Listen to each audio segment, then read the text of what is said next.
एक या एक से ज्यादा दांत मिसिंग है, उस केस में ब्रिज लगाएं कि इम्प्लांट। ब्रिज क्या होता है, जब कोई दांत नहीं है, एक दांत मिसिंग है, तो आसपास के दो दांत का सपोर्ट लेकर के ब्रिज बनाया जाता है। जैसे एक सेतु बांधते हैं अपन, दो खंभों के ऊपर एक पुल बनाते हैं, वैसे ही ब्रिज बनता है। दो दांत के ऊपर बीच में एक दांत लगा दिया जाता है हैंगिंग। तो होता क्या है, दांत को सब दूर से 1-1 मिलीमीटर छोटा करना पड़ता है। उसके बाद उसके ऊपर कैप लगाते हैं, उन दो दांतों के कैप के सहारे बीच में एक दांत लगाते हैं, इसे ब्रिज बोलते हैं। पहला ऑप्शन। दूसरा ऑप्शन क्या होता है, इम्प्लांट करना, प्रत्यारोपण करना। टेक्निकल टर्म यूज नहीं करूंगा। टाइटेनियम का या सिरेमिक का स्क्रू होता है जो कि हड्डी के अंदर इम्प्लांट कर दिया जाता है, रख दिया जाता है जगह क्रिएट करके। इसको इम्प्लांटेशन बोलते हैं, उस टाइटेनियम और या फिर सिरेमिक के स्क्रू का। तो ये दो ऑप्शन है अपने पास, एक ब्रिज, एक इम्प्लांट। अब ब्रिज कराएं या इम्प्लांट कराएं, ये इनमें से क्या बेहतर? अगर मुझसे पूछेंगे,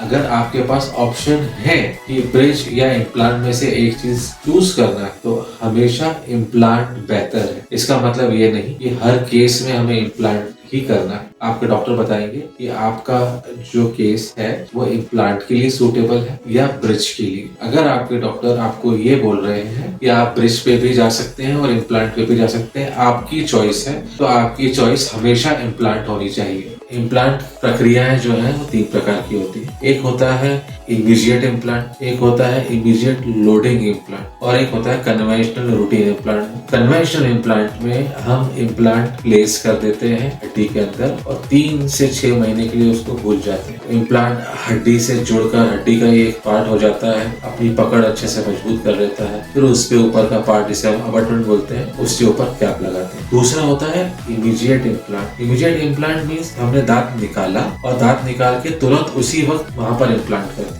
ये सबसे अच्छी प्रक्रिया है इम्प्लांटेशन की, क्योंकि यहाँ पर हम जो ऑलरेडी एक सॉकेट क्रिएट हुआ है उसका यूज कर रहे हैं। हमें एडिशनल ऑस्टियोटॉमी मतलब हड्डी काटने की जो प्रोसीजर है वो नहीं करनी। दूसरा, जो नेचुरल हीलिंग प्रोसेस है बॉडी का दांत निकलने के बाद, हम उस हीलिंग प्रोसेस को भी यूज कर रहे हैं। अदरवाइज हमको कन्वेंशनल इम्प्लांट्स में एक तो बोन ड्रिल करने का, दूसरा फिर वो ड्रिलिंग के बाद उसको हील होने का, ये 2 प्रोसेस जो है वो हम बाईपास कर रहे हैं इमीडिएट इम्प्लांट। इमीडिएट इम्प्लांट मतलब दांत निकाला तुरंत इम्प्लांट कर दिया। ये हर जगह हर बार पॉसिबल नहीं है, ये डॉक्टर का जजमेंट है कि उसे इमीडिएट इम्प्लांट करना है या नहीं करना। दूसरा कन्वेंशनल। तीसरा इमीडिएट लोडिंग। इमीडिएट लोडिंग मतलब हमने दांत निकाला, इम्प्लांट किया और उसमें तुरंत दांत लगा दिया 24 घंटे के अंदर। ये तीनों अलग अलग चीजें हैं, हर केस में ये चीजें पॉसिबल नहीं होती। इमीडिएट लोडिंग या इमीडिएट इम्प्लांट, ये आपकी डॉक्टर की विजडम पर है कि वो आपको क्या सजेस्ट कर रहा है।